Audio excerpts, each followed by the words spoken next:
श्रीनगर में 22 से 24 मई को G20 ग्रुप का इजलास शुरू हो चुका है। दुनिया भर से जो 20 ममालिक आ रहे हैं, यानी दुनिया भर के जीडीपी का 80%, दुनिया भर की ट्रेड का 75%, दुनिया भर की आबादी के 60% को रिप्रेजेंट करने वाले ममालिक और उनके मंदोबीन जब श्रीनगर में मौजूद होंगे तो आपको पता है कि इसका कितना इम्पैक्ट होगा। पाकिस्तान कुछ भी कहे उससे मेरा नहीं ख्याल इंडिया को कोई फ़र्क पड़ता है और ना बाकी कंट्रीज़ हैं उनको कोई फ़र्क पड़ता है, इसलिए कि रोक आप सकते नहीं। ठीक है, आपने थोड़ा बहुत शोर मचा। श्रीनगर को हंगामी बुनियादों पर स्मार्ट सिटी बना दिया गया है। G20 दुनिया की 20 बड़ी मईशतों की तंजीम है और श्रीनगर का मकाम जो मुंतखब किया गया है उससे दुनिया भर को ये पैगाम देना है कि भारत पाकिस्तान पर सबकत ले जा चुका है। ना सिर्फ पाकिस्तान पर बल्कि चाइना को भी एक बहुत बड़ा मैसेज देने की कोशिश की जा रही है। क्या दुनिया भी अब ये चीज को मानने पे मजबूर हो चुकी है कि आने वाला टाइम इंडिया का है? लगता तो ऐसा ही है। तो जम्मू कश्मीर की तारीफ करते हुए कह रहे हैं ना ये स्विट्जरलैंड है,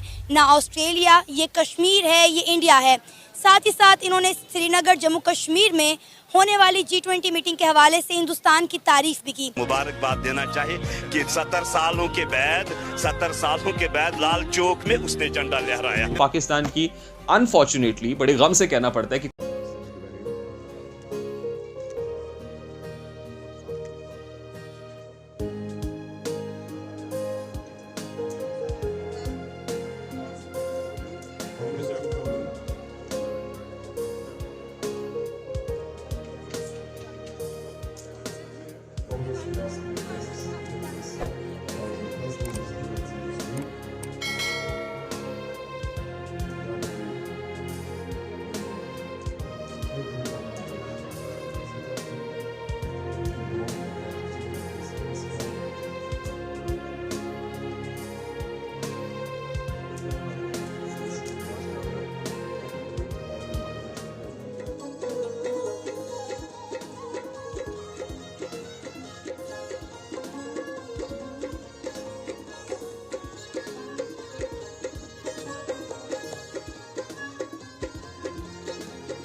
नमस्ते बहनों और भाइयों, आपका एबीजे रियल डिबेट्स पे स्वागत है। बड़े ही शिद्दत और खुशी के साथ आपको बताना पड़ रहा है कि हमारे G20 डेलीगेट्स कश्मीर में पहुंच गए हैं और वो आज श्रीनगर विज़िट कर रहे हैं और वो हमारे भारतीय परंपरा और संस्कृति और कश्मीर के महत्व को जानकर समझ रहे हैं।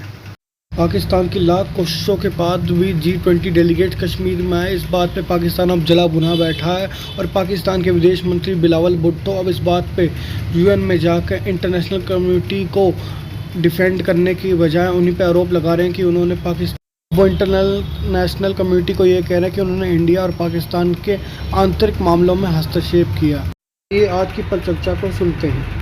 G20 का एक बहुत बड़ा इजलास, G20 यानी ग्रेट 20, दुनिया की 20 बड़ी मईशतें श्रीनगर में इकट्ठी होने जा रही हैं। 22 से 24 मई तक ये G20 इजलास मकबूजा कश्मीर के अंदर जारी रहेगा। श्रीनगर इसका मकाम बताया जा रहा है और श्रीनगर को हंगामी बुनियादों पर स्मार्ट सिटी बना दिया गया है।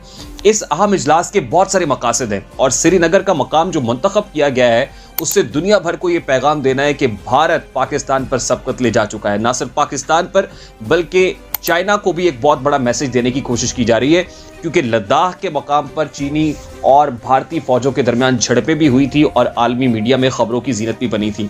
और चीन आपको पता है कि इस हवाले से भारत पर बहुत गुस्सा भी करता है। अब श्रीनगर के अंदर ये होना और वहाँ यूरोपीय ममालिक के मंदूबीन को मदऊ करना, दुनिया भर से जो 20 ममालिक आ रहे हैं, यानी दुनिया भर के जीडीपी का 80%, दुनिया भर की ट्रेड का 75%, दुनिया भर की आबादी के 60% को रिप्रेजेंट करने वाले ममालिक और उनके मंदूबीन जब श्रीनगर में मौजूद होंगे तो आपको पता है कि इसका कितना इम्पैक्ट होगा। इस वक्त G20 की जो सदारत है वो भारत के पास है। इटसेल्फ ये एक बहुत बड़ा माइलस्टोन है जो भारत ने अचीव किया है। G20 क्या है? 1999 के अंदर दुनिया की बड़ी मईशतों का एक ग्रुप बना था G20, जिसका मकसद असल में इकोनॉमिक चैलेंजेस को कॉन्फ्रंट करना था। और 2008-9 के अंदर ये मजीद पजीराई पा गया था, इसलिए कि दुनिया भर के अंदर जो आलमी मईशतें हैं वो डाउनफॉल का शिकार थी। और 2008-9 में इस ग्रुप ने जिस तरह से काम किया वो यकीनन मईशत के डूबते हुए जहाज को बचा लिया था, जिसके बाद दुनिया भर की नजरें G20 के ऊपर थी। श्रीनगर में 22 से 24 मई को G20 ग्रुप का इजलास शुरू हो चुका है। और ग्रुप 20 है क्या? सबसे पहले तो इसके हवाले से आपको बताएं कि 20 का ग्रुप या G20 सन 1999 में कायम किया गया था। तब इसका बुनियादी मकसद आलमी सतह पर मालियाती इस्तेहकाम को यकीनी बनाना था। ये एक ऐसा बैन अल-अक़वामी ग्रुप तस्वुर किया जाता रहा है जिसके रुकन ममालिक के मरकजी बैंकों के सरबराहान और वज़राए ख़ज़ाना आलमी मालियाती पॉलिसियों को तरतीब देने के अलावा इक्तिसादी तरक्की को यकीनी बनाने की कोशिशें भी करते रहे हैं। G20 को लेकर ये जो आपको मैंने खबर दिखाई बताई, इसके हवाले से आप क्या कहना चाहेंगे जो पाकिस्तानी मीडिया पे चीज चल रही है? देखिए, बहुत टाइम से कश्मीर का इशू जो है वो है बहरहाल पाकिस्तान और भारत के बीच में, जो सॉल्व नहीं हो पा रहा। लेकिन उसमें थोड़ा सा अब हम लोगों को मैच्योर होना पड़ेगा, स्पेशली पाकिस्तान को, कि अगर G20 के कोई इवेंट या कोई भी इवेंट अगर कश्मीर में होता है तो उसमें हमें बोलना नहीं चाहिए और हम कुछ कर भी नहीं सकते। लेकिन बहरहाल एक तरीका है, एक आदत सी है हम लोगों की, वही चीज अब भारत के साथ है कि वो G20 की वहां पर समिट करा रहे हैं और पाकिस्तान की तरफ से शोर मचाया जा रहा है। मगर मेरा ख्याल है पाकिस्तान को ऐसा नहीं करना चाहिए था और इस इवेंट को आराम से हो जाने देते, इसलिए कि रोक आप सकते नहीं। ठीक है, आपने थोड़ा बहुत शोर मचा के सऊदी अरब और इसके अलावा टर्की और चाइना को रोक दिया है, मगर उससे भारत को कोई फर्क पड़ता नहीं है। इससे अगर 3 कंट्रीज नहीं भी गई तो उनका जो इवेंट था वो तो कंप्लीट हो गया, लेकिन नाम तो हमारा खराब हुआ कि हम बिला वजह शोर मचा रहे थे, जो हमें नहीं करना चाहिए था। आरजू जी, मुझे ये बताएं, आपने बोला भारत को नहीं पड़ता इससे। भारत को फर्क पड़े या ना पड़े, इस टाइम पाकिस्तान को देखना है। पाकिस्तान की इस टाइम जो कंडीशन है, आपको नहीं लगता कि डॉलर 305 हो चुका है, 305 का, और भारत में G20 की मीटिंग हो रही है, वो तो फिर डेवलपमेंट की बात कर रहे हैं। इस टाइम आम पाकिस्तानी के लिए या फिर मेरे लिए या फिर आपके लिए बड़ी खबर कौन सी होनी चाहिए? डॉलर 305 हो गया, ये परेशानी वाली बात है, या भारत में G20 हो रही है, ये परेशानी वाली बात है? देखिए, हम इकोनॉमी के अलावा हर तरफ की बात कर रहे हैं।